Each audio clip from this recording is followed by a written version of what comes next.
O que você está fazendo aqui hoje? Eu queria que você perguntasse para 4 pessoas isso agora. Se precisar sair do seu lugar, pode sair do seu lugar e perguntar. Não precisa responder não, só pergunte. Pergunta aí para sua mãe, Paulo Henrique. O que ela está fazendo? Mas ela entende. Ela entende.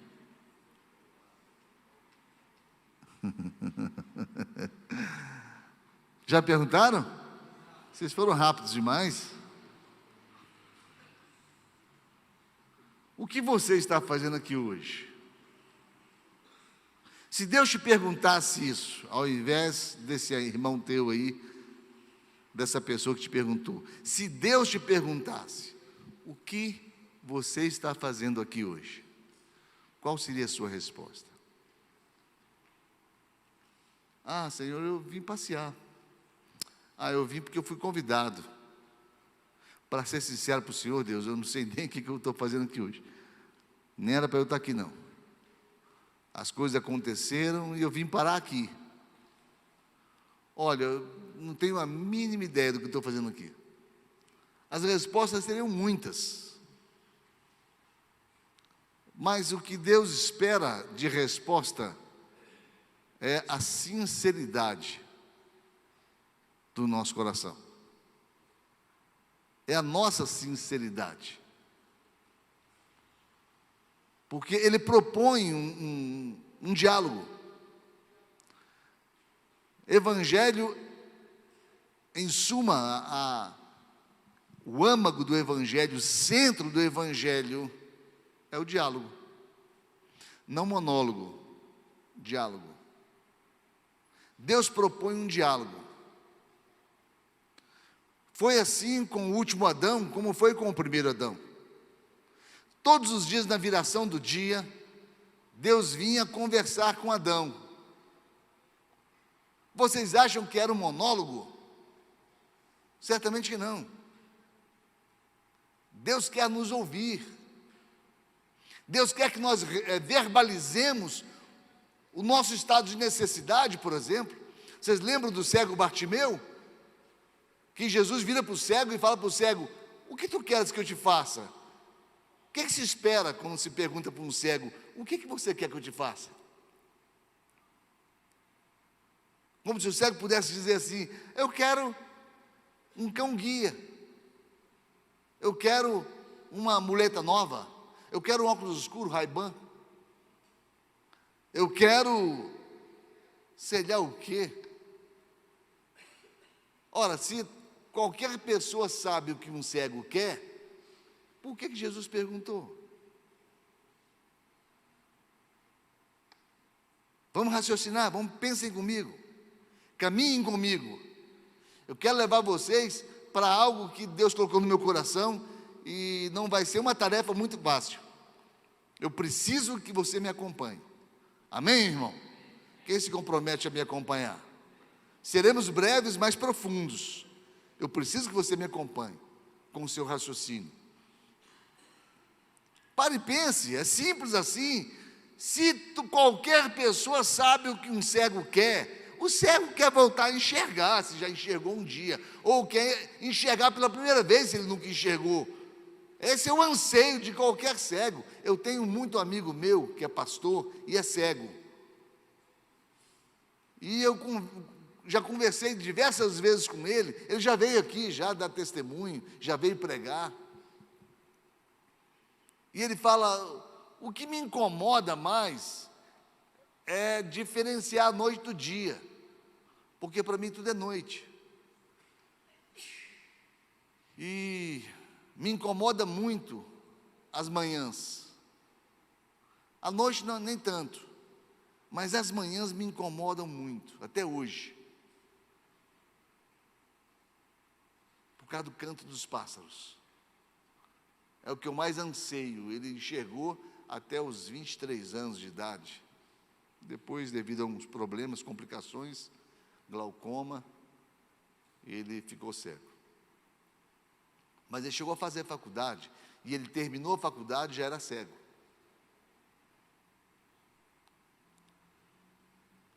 Imagine o anseio do coração de um cego, conversando com o próprio Jesus, e Jesus vira para ele e fala: o que você quer? Pode pedir qualquer coisa. Muito mais convincente do que o gênio da lâmpada: faça-me 3 pedidos. Não, Jesus falou: fala, o que você quer? O que teu coração anseia? E ele falou: Senhor, que eu torne a ver. Claro, claro. Então Jesus quer nos ouvir, Deus quer estabelecer um relacionamento. Mas, amados, ninguém quer estabelecer um relacionamento mecânico. Ninguém. Deus nos criou com livre-arbítrio. Deus nos criou livres. E você pode desenvolver um relacionamento com Jesus dentro do padrão cristão, ou não. Ou não. Jesus não se prende aos nossos padrões. E Ele não estabelece padrão para nenhum de nós. Os padrões nos são ensinados e impostos muitas vezes por aquilo que chamamos de religião. Não é o Evangelho. O Evangelho, a proposta é relacionamento, é diálogo. Conversar com Deus, não até que Ele te ouça, mas até que você possa ouvi-lo. Porque muita gente quer só falar, e de repente nós fazemos desse diálogo um peticionário. Não é essa a proposta. Reparem só, eu vou caminhar com vocês, depois eu vou dar base ao que eu vou falar aqui. 2 Reis 19, de 4 a 21. Lara, se você pudesse colocar para a gente, 2 Reis 19, de 4 a 21. Como já vem um texto dentro de um contexto, eu vou ler o texto e depois a gente explica o restante.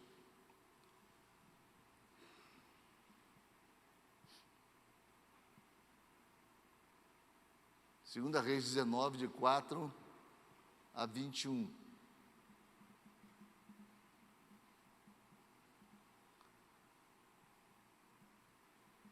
Não reconheço como o texto, não.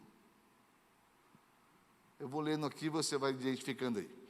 E entrou no deserto caminhando durante um dia. Chegou a um pé de giesta. Essa planta aqui é um arbusto que não chega a 2 metros de altura. Sentou-se debaixo dele e orou pedindo a morte. Esse era Elias. Uma vez eu falei que Elias parecia o AGP. O AGP, aquele cantor brasileiro, MPB, ele falava: moro onde não mora ninguém, onde não vive ninguém, onde não passa ninguém, não é assim mais ou menos? Elias também. Elias, ninguém sabe de onde ele veio. 1 Reis 19, obrigado. Obrigado, a minha anotação aqui está equivocada então. É 1 Reis 19, de 4 a 21. Obrigado. Chegou a um pé de giesta, sentou-se debaixo dele e orou pedindo a morte. Interessante que ele orou pedindo a morte, mas ele vinha fugindo de Jezabel, que estava intentando matá-lo. Como é que é isso? Eu vou fugir com medo de morrer e peço a Deus para eu morrer? E ele fala: já tive o bastante, Senhor, tira a minha vida. Eu não sou melhor que os meus antepassados que já se foram. Depois ele se deitou debaixo desse arbusto e dormiu. E de repente um anjo tocou nele e disse: levanta-se, levante-se, levante-se, coma. Elias olhou ao redor e ali junto à sua cabeça havia um pão assado sobre brasas quentes. O anjo era chefe de cozinha.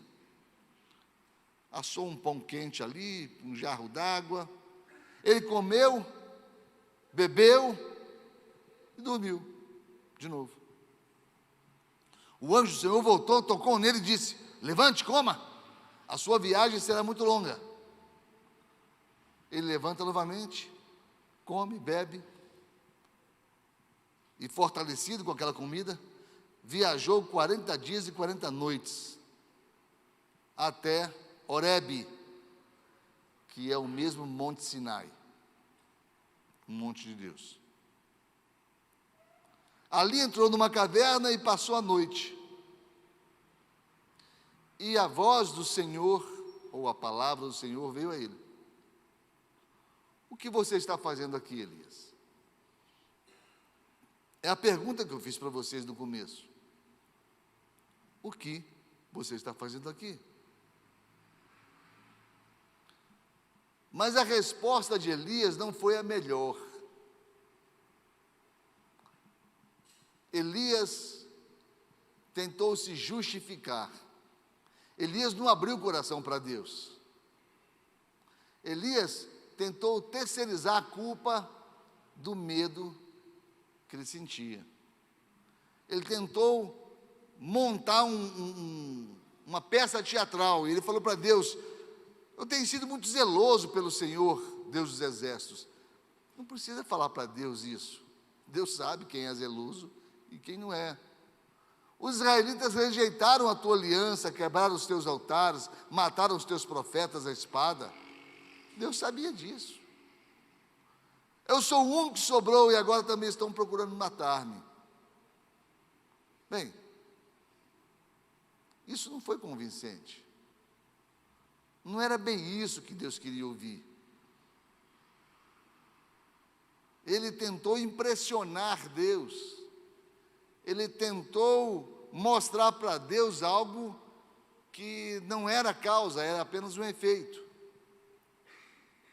E o Senhor lhe disse: sai da caverna e suba no monte, que o Senhor vai passar. Eu quero dar um start aqui.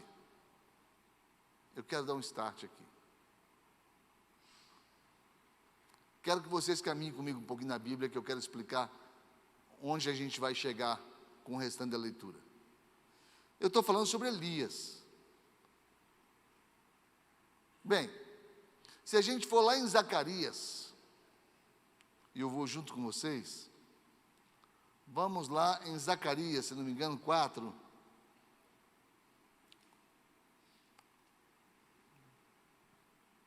Penúltimo livro do Velho Testamento, capítulo 4, no verso 2, fala assim: e disse-me o Senhor: o que você vê?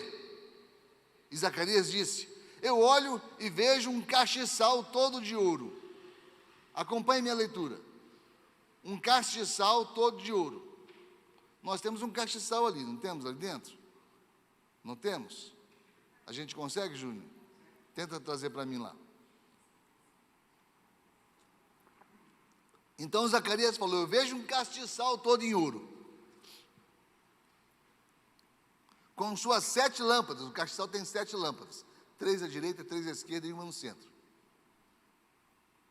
E 7 canudos, e um para cada uma das lâmpadas que está no seu topo. Ele está acima dele tem 2 oliveiras, uma à direita e outra à esquerda. Então o que eu tenho? Eu tenho um castiçal, eu tenho um vaso de azeite e 2 oliveiras, uma à direita e outra à esquerda.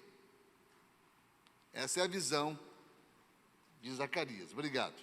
Aqui está o castiçal. É como se de repente eu tenho esse castiçal.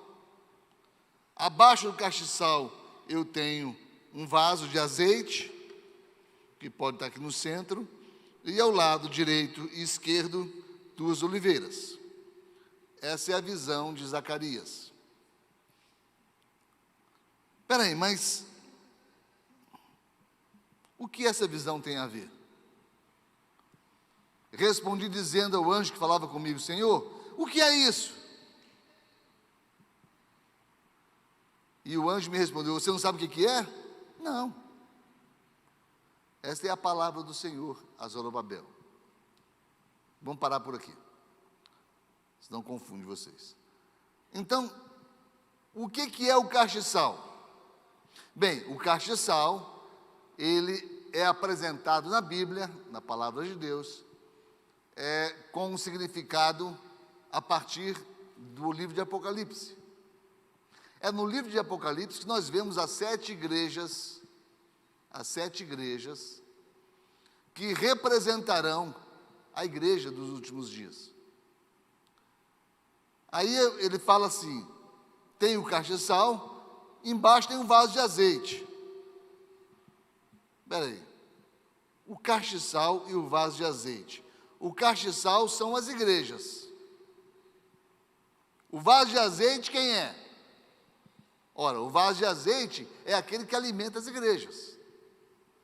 Esse é Jesus. E ele recebe óleo das duas oliveiras, uma à direita e outra à esquerda. Quem é a oliveira da direita e quem é da esquerda? Não sabemos, então vamos lá na Bíblia, vamos procurar. Vai estar lá em Apocalipse capítulo 11, se não me falha a memória. Vamos lá. Capítulo 11 de Apocalipse. A partir do verso 4. São estas as duas oliveiras e os dois castiçais que estão diante do Deus da terra. Opa, o castiçal está aqui, o Deus da terra está aqui embaixo, que é Jesus, e as duas oliveiras que estão uma à direita e outra à esquerda do vaso. São estas as duas oliveiras? São minhas duas testemunhas, que profetizarão por 1260 dias, vestidas de saco. Se alguém lhes quiser fazer mal, sairá fogo da sua boca e devorará os seus inimigos. Quem foi que profetizou e desceu fogo do céu e consumiu o altar e 850 profetas de Baal e poste ídolo foram mortos? Elias. Então, uma das oliveiras é Elias. E a outra oliveira, vamos ver. Tem o poder de fechar o céu para que não chova. Tá, esse é Elias ainda. Tem poder sobre as águas para convertê-las em sangue, para ferir a terra com toda sorte de praga. Quem fez isso? Moisés. Ok, então nós temos aqui Elias e temos aqui Moisés. Temos aqui embaixo o castiçal Jesus. E quem é o castiçal? Olha, vamos lá em Mateus 17, vamos saber quem é quem, dentro de todo o processo. Aí vamos lá em Mateus. Mateus 17, vamos ver se é Mateus 17 mesmo. Mateus 17, a partir do verso 2. Transfigurou-se diante deles, com o rosto resplandeceu como o sol. Está falando de quem? De Jesus, que está aqui embaixo do castiçal. E eis que apareceram Moisés e Elias. Está aqui uma oliveira, está aqui a outra, Moisés e Elias. E quem é o castiçal, afinal? Pedro. Pedro representa a igreja. Pedro é o castiçal. Se a gente for lá em Lucas capítulo 11, você vai ver algo interessante também. Quando você vê na parábola do rico e do Lázaro, quando Jesus fala, mas 11 não, é 16. Quando Jesus fala assim, há posto um grande abismo entre nós e vós, não se pode passar de um lado para o outro. E ele fala, deixe que então, que eu avise os meus parentes. Não pode. Eles têm Moisés e o profeta, porque é profetere, não é profetare. Ouçam-nos. Eles têm Moisés é a lei, e o profeta, Elias, o poder.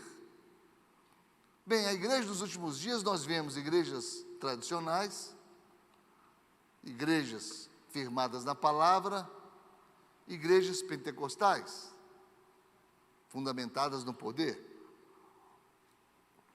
Só que o próprio Deus fala, este é o meu filho amado, o vaso de azeite. Tão somente a Ele ouvir. Então nós não devemos nos alimentar da corrente tradicional e nem da corrente pentecostal. Elas duas se misturarão em Cristo Jesus, que é o vaso de azeite e que alimentará a igreja dos últimos dias, que é o castiçal. Quem está entendendo isso, diga amém. Agora, de repente, um novo texto, onde Elias e Moisés estão no mesmo monte. Horebe é o mesmo monte Sinai, onde Moisés esteve, e Deus vira para Elias e fala, sai da caverna e olha para o monte, e eu vou passar, e você vai me ver passando. Com quem aconteceu isso? Com Moisés. A minha glória vai passar, Moisés, e você vai me ver de relance, Moisés. E agora com Elias. Ora, está acontecendo nesse texto algo que diz respeito a nós, igreja dos últimos dias. Está acontecendo nesse texto algo que diz respeito à igreja do Senhor Jesus, onde a lei foi dada, tradição, onde o poder foi manifesto, a glória de Deus foi manifesta. De repente, nós vemos novamente um homem, o castiçal, que um dia foi Pedro, um dia foi Moisés e agora Elias. Nós vemos novamente um Deus, o vaso de azeite, e nós vemos novamente Moisés e Elias, ladeados, no mesmo monte. E o Senhor diz a ele, sai de dentro da caverna, eu vou passar. Veio um vento fortíssimo, mas Deus não estava no vento. Veio um terremoto, mas Deus não estava no terremoto. Veio fogo, mas Deus não estava no fogo. Veio uma brisa suave, e aqui não diz se Deus estava ou não nessa brisa. Mas Moisés está na entrada da caverna, ou na saída da caverna. E Deus pergunta para ele, o que você está fazendo aqui? De novo, eu queria que vocês observassem essa expressão. O segredo está nessa expressão. O que você está fazendo aqui? De repente, eu posso ligar para alguém que está em algum lugar, em Brasília, ou em qualquer outro local, e eu direi, tudo bem, fulano, como vai? O que você está fazendo aí? Por que eu diria para ele o que você está fazendo aí, e não o que você está fazendo aqui? Por que eu diria para ele isso? Simples. Simples assim, Marta, do jeito que você falou. Porque ele não está aqui. Então, a primeira coisa que a gente tem que entender é que Deus estava com Elias e não com as circunstâncias. E não com o espetáculo, as maravilhas, aquilo que poderia causar impacto. Não. Deus está com Elias. Deus está com o homem. E uma coisa que é uma marca de Elias é a individualidade de Elias. Elias nasceu em Tisbé. Quem nasceu em Tisbé? Ninguém mais, só Elias nasceu em Tisbé. Uma Bíblia daquela grossura que vocês conhecem, mostrando a genealogia de tantos homens. Ninguém nasceu em Tisbé. Tisbé é uma cidade de um homem só.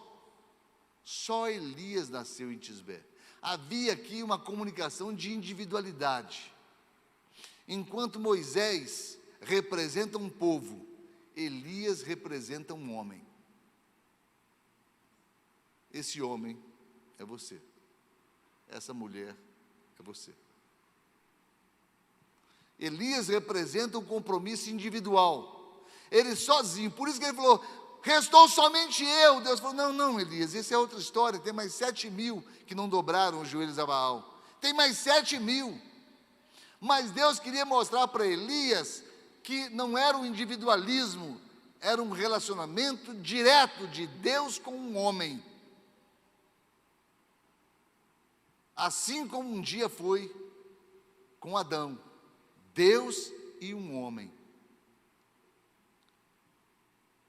E de repente, Deus está falando isso aqui para os nossos dias. Dias de relacionamento pessoal. Dias de compromisso pessoal. Nós temos que sair do coletivo e nos vermos e nos entendermos pessoais. Nós às vezes vamos atrás dos sinais, e a palavra de Deus fala, estes sinais hão de acompanhar aqueles que creem. Nós não temos que sair atrás de sinal nenhum, são os sinais que nos acompanham, não a gente acompanha sinais. Terremoto, fogo, vento, Deus não estava em lugar nenhum desse, porque Deus estava com Elias. Mas Elias estava em depressão, mas Deus estava com Elias. Deus estava com Elias em qualquer circunstância. Elias estava separando da esposa, Deus estava com Elias. Elias está falindo a empresa, Deus está com Elias. Elias está doente, Deus está com Elias. Não importa onde Elias esteja, Elias pode estar lá. Se Elias estiver lá, Deus estará lá. Se Elias está aqui, Deus está aqui. E se você falar para mim, eu pergunto, o que você está fazendo aqui? Eu digo a você, que Deus está com você nesse momento que você está aqui. Não importa o que esteja passando no teu coração, não importa se é tempestade, não importa se é vento, não importa se é fogo, não importa se é o caos que está acontecendo, não importa se são coisas terríveis que estejam acontecendo. O importante é que Deus se diz presente por 3 vezes na vida de Elias. Deus se diz presente, se faz presente.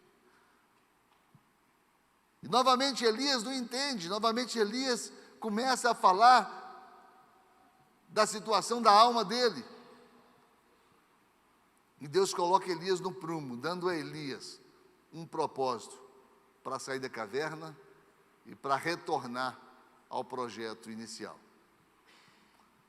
Amados, quando eu faço todas essas inferências bíblicas para você entender que os textos bíblicos, eles não se isolam. Eu fui ontem falar para um encontro de casais em Goiânia. E depois de ter dado a palavra, que eu ia me sentar, um médico que estava ouvindo a palestra, ele e a esposa deles, ambos são médicos, ele aproximou de mim e falou assim, pastor, eu queria dizer para o senhor que eu observei o que o senhor falou, eu observei algo que não sei se mais alguém observou, mas que existe liga do começo ao fim do que o senhor disse. Ele não me parecia ser um médico ainda totalmente cristão, mas a observação dele foi maravilhosa.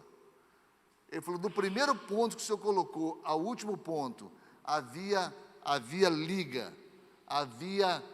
ele usou uma palavra, eu comentei com você, irmãozinho, conexão, havia conexão em tudo que foi dito. Por quê? Porque de repente a gente vai lendo a palavra de Deus e a gente quer tirar uma conclusão ou tirar um aprendizado do texto, só que no texto existe um contexto. E dentro do contexto existe uma história, existe uma narrativa, existe algo que de repente não está aberto aos nossos olhos, a não ser que você una os pontos. A visão de Zacarias, quando ele fala do castiçal, a visão de Zacarias falando a respeito das 2 oliveiras, é a mesma visão de João. é a mesma visão de Lucas, é a mesma visão de Mateus, é a mesma visão que a Bíblia dá como um todo a quem? Ao homem e o seu compromisso no relacionamento com Deus. Deus puxa o diálogo a Elias. Deus fala para Elias: sai da caverna. Quantos de nós estamos refugiados dentro da caverna da alma? Quantos de nós estão com tristeza incontida, estado depressivo, desistência, como Elias fez? Às vezes até susceptível a buscar a própria morte, como Elias fez. Reparem que na realidade Elias não tinha medo da morte, ele buscou a própria morte. Elias estava preso dentro da alma, da própria alma, e Deus falou assim: Elias, o que você está fazendo aí? Aqui, o que você está fazendo aqui? Elias não entendeu que Deus falou assim: eu estou junto com você, Elias. Sai da caverna, ele disse, sobe a montanha, Elias. Sai da caverna. Elias, quando começou a sair da caverna, ele procurou sinais para ele se fortalecer. Ele vinha de um conclave contra 850 falsos profetas. Ele pessoalmente matou os 850. Leiam o texto. Ele não mandou ninguém matar, não. Elias puxou da espada e ele pessoalmente matou. É claro que devem ter segurado os profetas, os falsos profetas. O próprio povo de Israel segurou eles para que Elias matasse, mas Elias o fez com as próprias mãos. Você sabe o que é alguém matar 850 homens e depois ficar com medinho e se esconder numa caverna? Era para ele estar regozijante, era para ele dizer: eu pedi a Deus e Deus desceu fogo do céu. Deus ouviu a minha voz. Ele não pediu duas vezes. Deus atendeu a petição de Elias imediatamente. Havia uma parceria entre Deus e Elias. Agora, de repente, esse homem está preso numa caverna emocional. Mas Deus fazia ele saber que, apesar de estar dentro da caverna, Deus estava com ele. Não importa a caverna que você esteja, meu irmão. Não importa o problema que você está passando. Ele não vai te separar do amor de Deus que está em Cristo Jesus. Deus nunca vai te abandonar em caverna alguma. Deus nunca vai te deixar só. Vamos ficar de pé?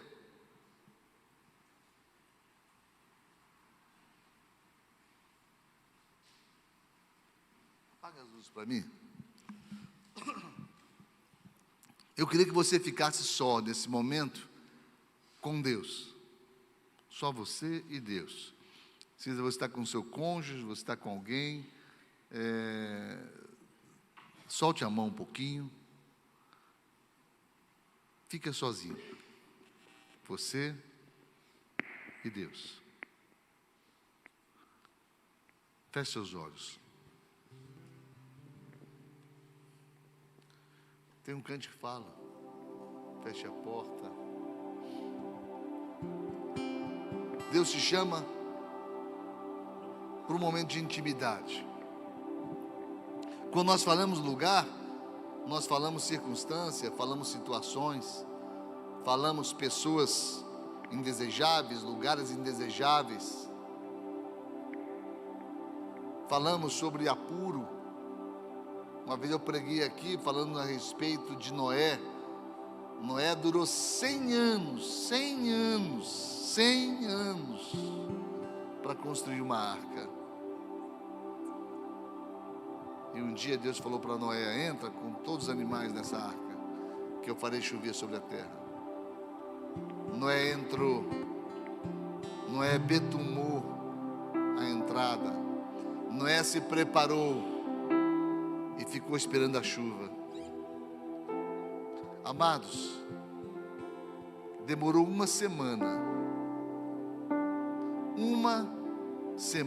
inteirinha, com Noé preso numa arca, com alguma coisa em torno de 2.800 animais dentro dessa arca, e nada de chuva. Vocês sabem, segundo os estudiosos, antropólogos, teólogos, historiadores, vocês sabem quantas vezes essa região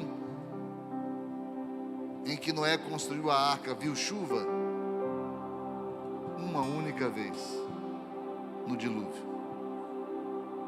Ele construiu uma arca num lugar que nunca havia conhecido chuva, puro deserto. Um barco construído no deserto. E agora, essa semana, uma semana inteira, Noé dentro dessa arca, preso com quase 3.000 animais, esperando a chuva. Essa semana durou mais do que os 100 anos que Noé esperou. Tem momento que a tua caverna parece intransponível. Tem momento em que você olha para todos os lados e não existe solução. Tem momentos que você não consegue ver de forma alguma o livramento. Aí vem Deus e sussurra ao teu ouvido: eis que estou convosco até a consumação dos séculos. Não importa a profundidade da caverna, não importa a solidão, não importa o problema, Deus se faz presente. Pense nisso enquanto ouvimos esse cântico.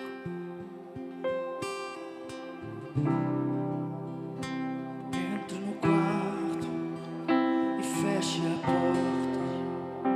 Chegou a hora de falar com Deus. Dobre os joelhos e sinta a presença que toma todo esse lugar. Sinta a glória de Deus.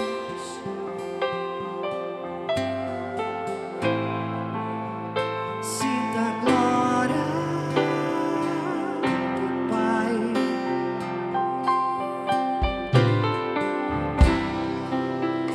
Não se detenha se as lágrimas rolarem e as batidas do seu coração acelerarem. É Ele mexendo no secreto da gente, no lugar que ninguém conhece, mas Ele viu e sabe curar. Ele viu e sabe o remédio para curar toda ferida. Jesus, tua presença é o que eu mais quero. Jesus, tua presença é o meu remédio. Jesus, eu não quero ouro nem prata, só quero que cuide de mim. Eita, que presença é essa? Presença que mexe, confronta com tudo aqui dentro da gente, que causa arrepio na alma e a gente sente. Que eu perca dinheiro, perca amigos, só não quero perder tua presença, tua presença, tua presença, tua presença. Jesus. Na história de Israel, esse período em que Elias confronta os profetas de Baal, em que o reino de Israel nas mãos de Acabe, um rei hostil, um rei profano, que traz para junto do trono dele uma profetisa de Baal, Jezabel. mulher que compromete toda a história do reinado. Foi um período em que a história foi conduzida pelas circunstâncias. Circunstâncias totalmente adversas ao povo de Israel. Mas quem conduz a história de Elias não são as circunstâncias, é o próprio Deus. Quem conduz a sua história não são as circunstâncias, é Deus. Você está aqui nessa noite porque Deus se faz presente aqui. E Ele veio com você. E Ele vai com você. Onde quer que você esteja, o lá será o aqui. Lá no teu problema será o aqui de Deus. Lá na circunstância adversa da sua vida será o aqui de Deus. Lá nos grandes problemas que você deixou para trás será o aqui de Deus. Deus se faz presente na tua vida, meu irmão, porque essa é a essência do verdadeiro evangelho. Deus conosco. Deus conosco é a promessa dele. O Espírito Santo de Deus habitando no nosso coração é a promessa dele. E ele nos promete mais, que nunca nos deixaria, nunca jamais nos abandonaria. Então quando ele fala para Elias: Elias, o que você faz aqui, Elias? Era para Elias ter dito: Senhor, eu confesso a minha incapacidade de lidar com os problemas. Eu confesso a minha pequenez. Eu confesso a minha fraqueza. Eu confesso que o Senhor é a minha rocha, o meu baluarte. O Senhor é a minha esperança. O Senhor é a minha vida. Assim como foi dado a Elias a oportunidade de sair da caverna, Deus está te dando uma oportunidade hoje, nessa noite, de sair da caverna onde você se encontra. O nome que tem a caverna, isso é com você e com Deus. O nome do seu problema, o tamanho desse problema, o tamanho dessa caverna, você tem que entregar ela, a sua incapacidade e a capacidade de Deus, porque Ele só se faz presente onde Ele reina, onde Ele governa, onde Ele assume o controle. E quando esse cântico fala, entre no quarto, não fala de um local, fala de um estado de espírito, fala de uma necessidade suprida em Deus. Eu queria te convidar a você, de forma desembaraçosa, você desembaraçar-se de qualquer tipo de resistência e fizesse aquilo que Elias fez: saísse da caverna. Sai da caverna e vem aqui à frente. Encoste aqui no altar. Nós queremos terminar o culto essa noite com você sendo liberado dessa caverna que te prende, em nome de Jesus. Não se detém se as lágrimas rolarem e as batidas do seu coração acelerarem. Ele mexendo no secreto da gente, no lugar que ninguém conhece, mas Ele viu e sabe curar. Ele viu e sabe o remédio para curar toda vida. Jesus, tua presença é o que eu mais quero. Tua presença é o meu remédio. Jesus, eu não quero ano lembrado, só quero que cuide de mim. Eita, que presença é essa? Presença que mexe, confronta, cultura aqui dentro da gente, e causa arrepio na alma e a gente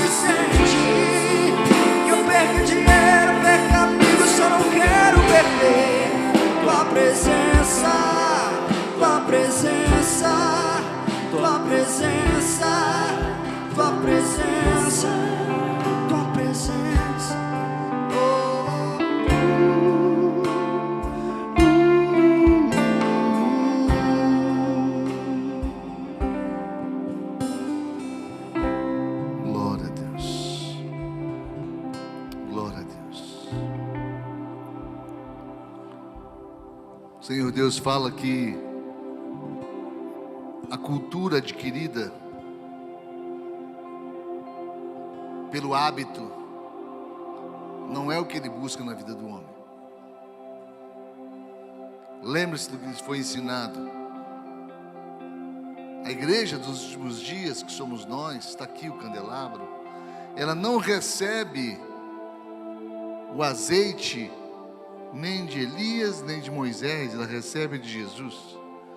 Esse é o meu filho, a ele ouvi, diz o Senhor. O Senhor Jesus quer relacionamento com o homem. A caverna que você se encontra, o problema que você se encontra, você vai se livrar disso dialogando com Deus.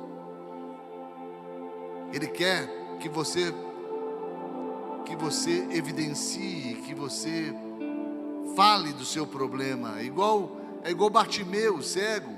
Ele quer te ouvir, ele sabe o seu problema, mas ele quer te ouvir, ele propõe um diálogo com você. Não é porque ele sabe do seu problema que você vai simplesmente se calar. Não, ele quer ouvir sua voz.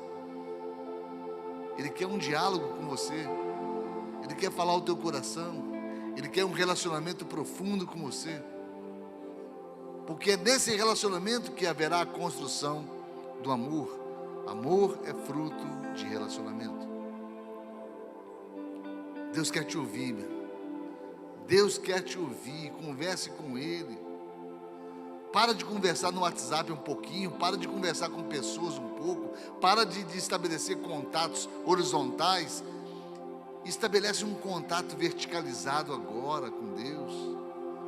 Lá no teu quarto, no secreto do teu quarto, você e o travesseiro, cobre a cabeça e ali verticalize o seu relacionamento. Conversa com Deus. Não são vãs repetições, não. Não é você orar o Pai Nosso 100 vezes. Não, Deus já conhece o Pai Nosso. Ele quer conhecer o seu coração. Ele quer conhecer a sua petição, Ele quer conhecer a sua necessidade, Ele quer conhecer o seu anseio, Ele quer conhecer você, Ele quer que você expresse, e através desse relacionamento vocês construam uma relação de amor, pai e filho.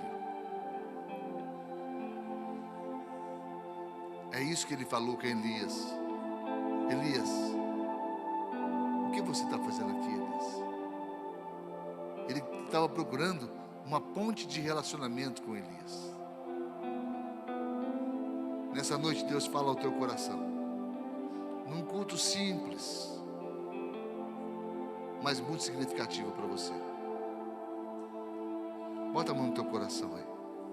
Pai, no nome de Jesus, nós profetizamos sobre a vida de cada irmão, de cada irmã, Pai, nessa noite. A abertura desse diálogo contigo, um diálogo, ó Pai, onde eles vão poder abrir o coração. Eles poderão chorar, eles poderão sorrir, eles poderão confessar, eles poderão falar a respeito de tudo aquilo que tem impedido, Senhor Deus, a busca de Ti. Por isso, pela Tua misericórdia, pelo Teu amor, ó Pai, pela Tua graça infindável, ó Pai. Alcança a vida de cada um dos meus irmãos, para o louvor da Tua glória, Pai. Que eles saiam daqui, Senhor Deus, entendendo o que vieram fazer aqui. O que você veio fazer aqui? Eu vim buscar o Senhor. Eu vim buscar solução para o meu problema. Eu vim buscar libertação.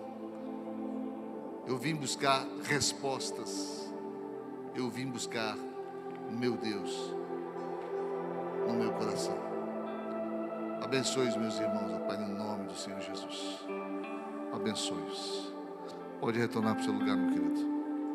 Na convicção de que você está saindo dessa caverna. Em nome de Jesus.